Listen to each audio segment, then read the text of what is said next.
നമസ്കാരം. ഇസ്രായേലിലെ യുദ്ധകാല മന്ത്രിസഭയിൽ ഭിന്നത രൂക്ഷമായതിന് തൊട്ടു പിന്നാലെ മന്ത്രി ബെന്നി ഗാൻസ് രാജിവെച്ചു എന്നുള്ള ഏറ്റവും പ്രധാനപ്പെട്ട വാർത്തയാണ് കഴിഞ്ഞ മണിക്കൂറുകളിൽ ലോകം ചർച്ച ചെയ്തത്. ഇസ്രായേൽ പ്രധാനമന്ത്രി ബെഞ്ചമിൻ നെതന്യാഹുവിന്റെ നയങ്ങളിൽ വിയോജിപ്പ് രേഖപ്പെടുത്തിക്കൊണ്ടാണ് അദ്ദേഹം രാജിവെച്ചിരിക്കുന്നത്.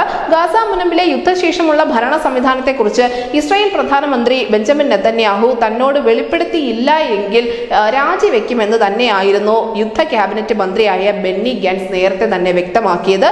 ജൂൺ 8 തീരുമാനം ഉണ്ടാകണമെന്നും കൂടി അദ്ദേഹം പറഞ്ഞിരുന്നു. പക്ഷെ ജൂൺ 8 ആയിട്ടും നെതന്യാഹുവിന്റെ ഭാഗത്തു നിന്നും ഒരു പ്രതികരണവും ഉണ്ടാകാതിരുന്ന സാഹചര്യത്തിലാണ് അദ്ദേഹം രാജിവെച്ച് പടിയിറങ്ങുന്നത്.